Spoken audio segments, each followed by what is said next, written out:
कुछ घंटे पहले रोनन शुलिफिन से मिलने उसके कमरे में गया। शुलिफिन रोनन को देखकर हैरान था। उसे कभी उम्मीद नहीं थी कि रोनन खुद उससे मिलने आएगा। उसे ये जानकर और ज्यादा आश्चर्य हुआ कि रोनन रात में डोलोन पर घात लगाना चाहता था। उसे लगा कि डोलोन पर शक करने के लिए रोनन पागल हो गया है। उसने रोनन से पूछा कि क्या उसके पास अपने कामों को साबित करने के लिए कोई सबूत है। उसने रोनन से कहा कि डोलोन एक ऐसा नाइट है जिसके पास बहुत कौशल और वफादारी है। उसने रोनन से कहा कि डोलोन की ग्रांसिया परिवार के प्रति वफादारी नाइट्स के बीच बहुत ज्यादा है। शुलिफिन ने रोनन से कहा कि डोलोन को 4 साल तक उनके परिवार की सेवा करने के बाद उसके पिता के अंगरक्षक के रूप में चुना गया था। ये सुनकर रोनन हैरान हो गया। उसे विश्वास नहीं हो रहा था कि डोलोन सिर्फ 4 साल की सेवा के बाद ड्यूक का अंगरक्षक बन गया।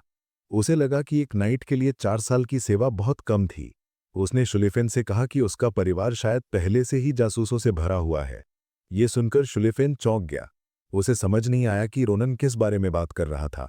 रोनन ने उससे खुद को परेशान ना करने को कहा। उसने शुलिफिन से कहा कि उसके लिए ये जानना जरूरी नहीं है कि डोलोन किसके लिए काम कर रहा है। उसने शुलिफिन से कहा कि वो रात में उसके कमरे में आए। उसने शुलिफिन से कहा कि अगर वो जो कह रहा है वो सच है तो वो उसके परिवार को बचा लेगा। सीन बदलता है और हम रोनन के कमरे में वापस जाते हैं। शुलिफिन ने अपनी तलवार निकाली और उसे डोलोन पर दिखाया। उसने डोलोन से खुद को समझाने को कहा। यह देखकर डोलोन चौंक गया। रोनन शुलिफिन के कहने पर हंसा। उसने शुलिफिन से कहा कि डोलोन सिर्फ इसलिए उसे जवाब नहीं देगा क्योंकि उसने पूछा है। उसने शुलिफिन से कहा कि वो बहुत भोला है। रोनन का मानना था कि अगर शुलिफिन अच्छा इंसान बना रहा तो वो इस कठोर दुनिया में नहीं बचेगा। डोलोन ने अपना पैर ऊपर उठाया और उसे जमीन पर मारा। जैसे ही डोलोन का पैर जमीन पर लगा उसके शरीर से भारी मात्रा में माना निकलने लगी। ये देखकर रोनन और शुलिफिन चौंक गए। रोनन को आश्चर्य हुआ कि उसका शरीर अचानक भारी हो गया। उसे विश्वास नहीं हो रहा था कि डोलोन अपनी ऑरा का इस्तेमाल उसके शरीर को भारी बनाने के लिए कर रहा था। जब रोनन अपने शरीर के बारे में सोच रहा था तभी डोलोन उस पर हमला करने के लिए दौड़ा। रोनन अपनी तलवार से हमले को रोकने में कामयाब रहा लेकिन वो पीछे धकेल दिया गया। डोलोन ने रोनन को पूरी तरह से दबाने के लिए अपनी ऑला का इस्तेमाल किया। ये देखकर शुलिफिन को गुस्सा आ गया। उसने डोलन से अपनी हरकत की वजह बताने को कहा। डोलन ने शुलिफिन को जवाब नहीं दिया बल्कि उस पर हमला करने के लिए दौड़ा। जैसे ही उसकी तलवार शुलिफिन की तलवार से लगी डोलन ने शुलिफिन से कहा कि वो बहुत भोला है। डोलन को राहत मिली कि शुलिफिन अपनी ऑरा की सीमा को नियंत्रित करने में अनुभवहीन था। वो जानता था कि शुलिफिन ऐसी जगह पर अपनी शक्तिशाली तकनीक का इस्तेमाल नहीं करेगा जहां दूसरे लोग आसानी से उसकी तकनीक की चपेट में आ सकते थे।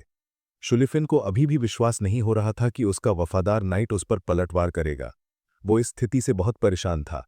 डोलन ने शुलिफिन पर हमला किया और उससे कहा कि उसे माफी है। शुलिफिन को अपनी ऑरा से दबाते हुए डोलन ने शुलिफिन से कहा कि वो नहीं चाहता था कि उनके बीच चीजें बुरी तरह से खत्म हो। उसने शुलिफिन से कहा कि रोनन ने उसकी योजनाओं को बर्बाद कर दिया। डोलन के पास जो कौशल थे उन्हें देखकर शुलिफिन हैरान था। उसने डोलन से कहा कि उसके मौजूदा कौशल उन कौशलों से अलग हैं जिनसे वो वाकिफ है। उसे विश्वास नहीं हो रहा था कि डोलन इतने सालों से अपनी शक्तियों को छिपा रहा था। उसने डोलन से पूछा कि उसने परिवार के साथ विश्वासघात कब किया। ये सुनकर डोलन को गुस्सा आया। उसने अपनी तलवार का इस्तेमाल करके शुलिफिन को धक्का दिया। अपनी आंखों में एक घातक नज़र के साथ डोलन ने शुलिफिन से कहा कि वो कभी भी ग्रांसिया परिवार का नाइट नहीं था। जैसे ही उसने ये कहा वो शुलिफिन पर हमला करने के लिए दौड़ा। डोलन ने जो कहा उसे सुनकर शुलिफिन चौंक गया। डोलन को एक जासूस देखकर शुलिफिन ने रोनन से जो चाहे वो करने को कहा। जैसे ही उसने ये कहा रोनन ने डोलन के हमले को रोक दिया। डोलन रोनन को देखकर चौंक गया। उसे समझ नहीं आया कि रोनन अभी भी कैसे चल पा रहा था। रोनन ने डोलन को नजरअंदाज कर दिया। उसने शुलिफिन को एक परेशान करने वाला बच्चा कहा। उसे विश्वास नहीं हो रहा था कि शुलिफिन ने उसे सिर्फ इसलिए संघर्ष करवाया क्योंकि वो डोलन को खुद को जासूस कहते हुए सुनना चाहता था। उसने शुलिफिन से कहा कि वो इस स्थिति से बहुत परेशान था। उसने डोलन को एक जासूस देखकर शुलिफिन से रोनन से जो चाहे वो करने को कहा। शुलिफिन ने अपनी तलवार उठाई और डोलन पर हमला किया। अपनी आंखों में एक भयानक नज़र के साथ शुलिफिन ने रोनन से कहा कि जब वो डोलन के साथ काम कर लेगा तो ग्रांसिया परिवार में एक खून खराबा होगा। शुलिफिन ने अपने और डोलन के बीच के फासले को कम किया। ये देखकर डोलन हैरान था। उसे यकीन था कि शुलिफिन उसकी ऑरा में घिरा हुआ था। उसे समझ नहीं आया कि शुलिफिन अभी भी इतनी आज़ादी से कैसे चल पा रहा था। उसे विश्वास नहीं हो रहा था कि शुलिफिन सिर्फ माना का इस्तेमाल करके अपनी भारी तलवार का इस्तेमाल कर पाया। शुलिफिन ने अपनी तलवार को माना से ढका और उसका इस्तेमाल करके डोलन पर हमला किया। डोलन को समझ नहीं आ रहा था कि क्या हो रहा था। उसने सोचा कि क्या शुलिफिन अपनी तरह अपने कौशलों को भी छिपा रहा था। ये उसे समझ नहीं आया क्योंकि शुलिफिन के पास अपने कौशलों को छिपाने का कोई कारण नहीं था। डोलन को तुरंत एहसास हुआ कि जब वे लड़ रहे थे तब शुलिफिन उसकी ऑरा के अनुकूल हो गया था। वो जानता था कि शुलिफिन एक ऐसा प्रतिभाशाली इंसान था जो 100 साल में एक बार पैदा होता है, लेकिन उसने कभी उम्मीद नहीं की थी कि शुलिफिन इतना प्रतिभाशाली होगा। जब डोलन शुलिफिन से विचलित था तो रोनन ने उस पर एक अचानक हमला किया। उसने डोलन से आराम ना करने को कहा। उसने डोलन से लड़ाई में विचलित ना होने को कहा। डोलन रोनन को देखकर हैरान था। उसे समझ नहीं आया कि रोनन उसके इतना करीब कैसे आ पाया। रोनन ने डोलन पर आक्रामक रूप से हमला करना शुरू कर दिया। डोलन हमलों को रोकने में कामयाब रहा, लेकिन वो धीरे धीरे रोनन से हार रहा था। डोलन को विश्वास नहीं हो रहा था कि रोनन उसे पीछे धकेल पा रहा था। उसे एहसास हुआ कि रोनन एक और प्रतिभाशाली राक्षस था जो शुलिफिन जितना मजबूत था। रोनन ने अपनी तलवार का इस्तेमाल करके एक बड़ा हमला किया। बदकिस्मती से डोलन हमले से बच गया। ये देखकर रोनन हैरान था। उसने कभी उम्मीद नहीं की थी कि डोलन ऐसे हमले से बच पाएगा। जैसे ही डोलन हमले से बचा, उसने रोनन को खुद से दूर करने के लिए अपने पैर का इस्तेमाल किया। डोलन को एहसास हुआ कि उनकी लड़ाई की वजह से बहुत ज्यादा शोर हुआ था। वो जानता था कि प्रोफेसर जल्द ही रोनन के कमरे की जांच करने के लिए आएंगे। उसे एहसास हुआ कि उसे भागना होगा। उसने रोनन की खिड़की को तोड़ा और जमीन पर उतरा। जैसे ही वो जमीन पर उतरा, वो पूरी रफ्तार से भागने लगा। डोलन को विश्वास नहीं हो रहा था कि चीजें इतनी जटिल हो जाएंगी सिर्फ इसलिए क्योंकि उसने रोनन को मारने की कोशिश की थी। उसे एहसास हुआ कि ये सोचना बेवकूफ़ी थी कि रोनन ने एडविन और सिला को भाग्य से वश में किया था। उसने छिपने और रोनन को पकड़ने के मौके का इंतजार करने का फैसला किया। जब डोलन भाग रहा था तो शुलिफिन अपने हाथ में तलवार लिए उसके पीछे आया। उसने डोलन से कहा कि वो अपने पिता की तरह अपनी स्टॉर्म स्वॉर्ड को नियंत्रित नहीं कर सकता। डोलन हवा में शुलिफिन को देखकर चौंक गया। शुलिफिन ने डोलन से कहा कि स्टॉर्म स्वॉर्ड कितनी शक्तिशाली है, ये जानने के बाद भागना बेवकूफ़ी है। शुलिफिन की तलवार के चारों ओर बहुत सारी हवा इकट्ठा होने लगी। शुलिफिन ने डोलन से कहा कि अब कोई भी उसकी तकनीक की चपेट में नहीं आएगा। अपने चेहरे पर एक गंभीर भाव के साथ शुलिफिन ने डोलन से कहा कि वो उसे उनके परिवार के साथ विश्वासघात करने के लिए सजा देगा। जैसे ही उसने ये कहा, उसने ग्रांसिया गुप्त तलवार कला एक्टिवेट कर दी। शुलिफिन ने जिस तकनीक को एक्टिवेट किया था उसे स्टॉर्म स्वॉर्ड कहा जाता है। इस तकनीक ने एक बड़ा बवंडर बनाया जो डोलन की ओर बढ़ा। डोलन इस तकनीक को देखकर डर गया। उसने बवंडर को काटने की कोशिश की, लेकिन उसका कोई असर नहीं हुआ। जब बवंडर डोलन के पास आया तो उसे एहसास हुआ कि वो इस इतनी शक्तिशाली तकनीक को नष्ट नहीं कर सकता। जब हवा ने उसे फाड़ दिया तो डोलन ने अपनी आंखें बंद कर ली और स्टार से प्रार्थना की। डोलन को खत्म करने के बाद बवंडर गायब हो गया। शुलिफिन ने डोलन के शरीर को देखा और उससे कहा कि आज के बाद ग्रांसिया परिवार में कोई भी उसे याद नहीं करेगा। जब शुलिफिन डोलन के शरीर से दूर चला गया तो उसने डोलन से कहा कि वो जरूरी नहीं है क्योंकि वो कभी ग्रांसिया नहीं था। डोलन से छुटकारा पाने के तरीके को देखकर रोनन हैरान था। उसे एहसास हुआ कि ये जानकर शुलिफिन बहुत ज्यादा गुस्सा था कि डोलन एक जासूस है। जब रोनन ने डोलन के खराब शरीर को देखा तो शुलिफिन ने रोनन से कहा कि वे डोलन को इस खराब हालत में रोडोलिन जेल में नहीं ले जा सकते। शुलिफिन ने रोनन से डोलन के बारे में चिंता न करने को कहा। उसने रोनन से कहा कि उसने डोलन को हिलने से रोकने के लिए सिर्फ उसकी टेंडन को काटा है। उसने रोनन को आश्वासन दिया कि डोलन नहीं मरेगा। हालांकि शुलिफिन ने रोनन से कहा कि डोलन नहीं मरेगा, लेकिन उसे यकीन नहीं था कि क्या उसने डोलन के शरीर को इतना नुकसान पहुंचाया था कि उसे ठीक नहीं किया जा सकता था। उसने रोनन से कहा कि डोलन शायद बच जाएगा। ये सुनकर रोनन चौंक गया। उसे विश्वास नहीं हो रहा था कि शुलिफिन कितना बेवकूफ था। उसे उम्मीद थी कि शुलिफिन डोलन पर हमला करते समय खुद को रोकेगा। शुलिफिन ने रोनन से खुद को परेशान ना करने को कहा। उसने रोनन से कहा कि उसे जल्दी से अपने परिवार को स्थिति के बारे में बताना होगा।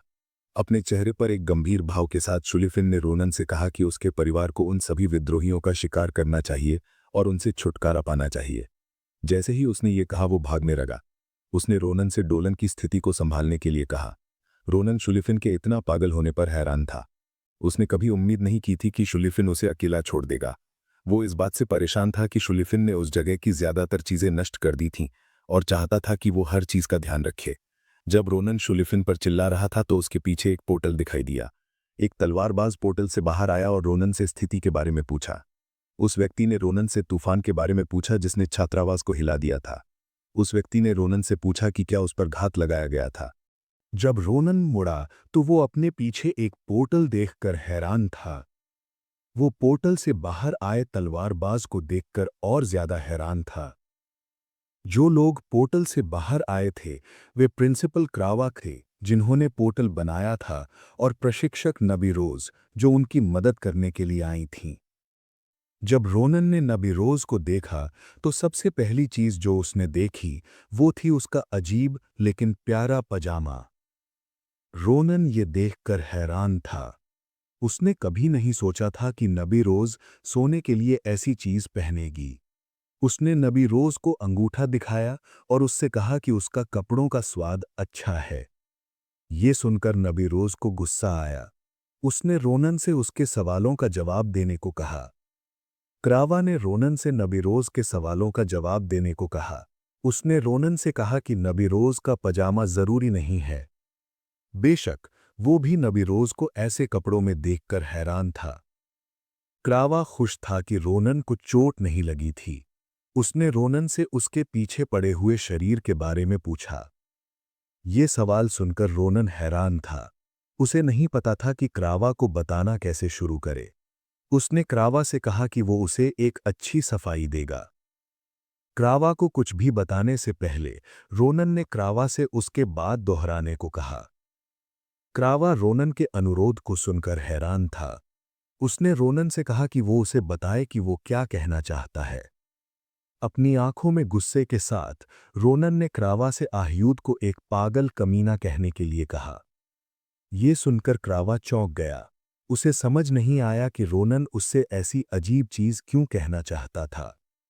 नबी रोज ये सुनकर चौंकी नहीं थी। उसे तुरंत एहसास हो गया कि मौजूदा स्थिति नेब्यूला क्लेयर से जुड़ी हुई है। क्रावा को नहीं पता था कि क्या करे। उसने रोनन के बाद दोहराने का फैसला किया। इससे ये पूरी स्थिति उसके और नबी रोज के लिए अजीब हो गई। सीन बदलता है और हम रोनन और नबी रोज को क्रावा के ऑफिस में देखते हैं। रोनन ने अभी अभी क्रावा को स्थिति के बारे में बताया था। ये सुनकर क्रावा हैरान था कि ग्रांसिया परिवार के बीच एक जासूस था। उसे एहसास हुआ कि नेब्यूला क्लेयर एक ऐसा संगठन है जो उसकी उम्मीद से कहीं ज्यादा घातक है। क्रावा ये देखकर हैरान था कि रोनन डोलोन का ध्यान रखने में कामयाब रहा। उसने उसके प्रयासों के लिए रोनन को धन्यवाद दिया। उसने रोनन से कहा कि उसकी वजह से वे एक बड़ी आपदा को रोक पाए। ये सुनकर रोनन हंसने लगा। उसने क्रावा से उसकी तारीफ करना बंद करने के लिए कहा। रोनन ने किसी को भी ये न बताने का फैसला किया कि वो उस अनोखी माना को देख सकता है जो डोलोन छोड़ रहा था। वो किसी को भी इसके बारे में नहीं बताना चाहता था क्योंकि उसे अनोखी माना की प्रकृति के बारे में पूरी तरह से यकीन नहीं था। साथ ही रोनन जानता था कि अगर नेब्यूला क्लेयर को कभी पता चला कि उसके पास ऐसी अनोखी क्षमता है तो वो खतरे में होगा, और तो और उसके आसपास के लोगों पर भी खतरा होगा। क्रावा ने रोनन से कहा कि जल्द ही ग्रांसिया परिवार की बड़े पैमाने पर जांच की जाएगी। उसने रोनन से डोलोन और नेब्यूला क्लेयर के बारे में चिंता न करने को कहा। क्रावा को एहसास हुआ कि ग्रैंड कपाडोकी की घटना के बाद से साम्राज्य रोनन का ऋणी रहा है। क्रावा ने रोनन से कहा कि वो एक प्रिंसिपल के रूप में उसे उचित इनाम देना चाहता है। उसने रोनन से पूछा कि क्या उसे कुछ चाहिए। ये सवाल सुनकर रोनन उत्साहित हो गया। उसे लगा कि ये उसके लक्ष्यों में से एक को हासिल करने का एक सही मौका है। उसने क्रावा से कहा कि वो एकेडमी में कुछ करना चाहता है। उसने क्रावा से पूछा कि क्या वो उसे अपनी मंजूरी देगा। रोनन कुछ ऐसा करना चाहता था जिसके लिए उसकी मंजूरी की जरूरत थी। ये सुनकर क्रावा हैरान था। वो ये जानने को उत्सुक हो गया कि रोनन क्या करना चाहता था। सीन बदलता है और हम रोनन को एकेडमी के प्लाजा में एक बुलेटिन के बगल में खड़े देखते हैं। रोनन ने बोर्ड पर एक कागज रखा और अपने साथी छात्रों का ध्यान बुलाया। उसने छात्रों से पूछा कि क्या वे सीमित गतिविधियों को करने से थक गए हैं, जो स्कूल तक सीमित हैं। ये सुनकर दूसरे छात्र चौंक गए।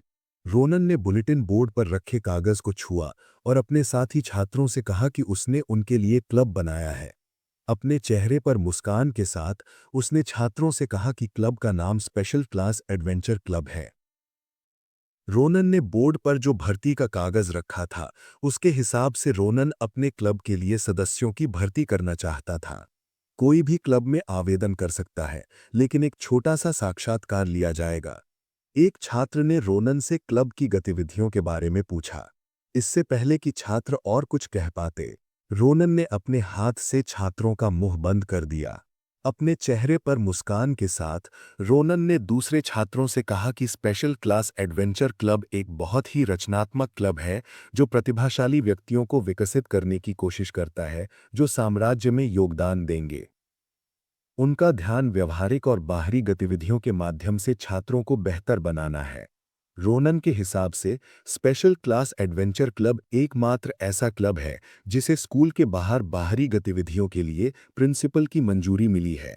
ये सुनकर दूसरे छात्र चौंक गए। उन्हें विश्वास नहीं हो रहा था कि उनका प्रिंसिपल सच में उन्हें स्कूल के बाहर बाहरी गतिविधियों की इजाज़त देगा। रोनन ने उन छात्रों से जो उसके क्लब में शामिल होना चाहते थे, साक्षात्कार के लिए गैलीलियन हॉल के पहले अखाड़े में उससे मिलने के लिए कहा। छात्रों को सुनने के लिए धन्यवाद देते हुए एक लड़की ने रोनन में कुछ देखा। जब रोनन धूर्तता से मुस्कुरा रहा था और अपने साथी छात्रों को हिला रहा था, तो वो लड़की रोनन को देखती रही। लड़की ने रोनन के भयानक मुस्कान के अलावा उसके बारे में कुछ अनोखी चीज देखी थी। कुछ दिनों बाद हम रोनन को गैलीलियन हॉल में देखते हैं। रोनन को समझ नहीं आ रहा था कि क्या हो रहा है। उसे समझ नहीं आ रहा था कि छात्र उसके साक्षात्कार के लिए क्यों नहीं आ रहे थे।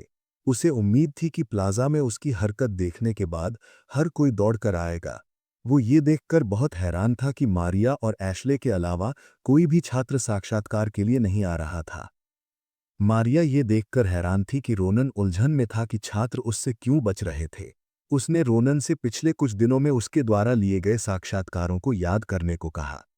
उसने रोनन को याद दिलाया कि उसने उनके कौशल का परीक्षण करने के लिए लड़ाई के बहाने लोगों को बेतरतीब से पीटा था।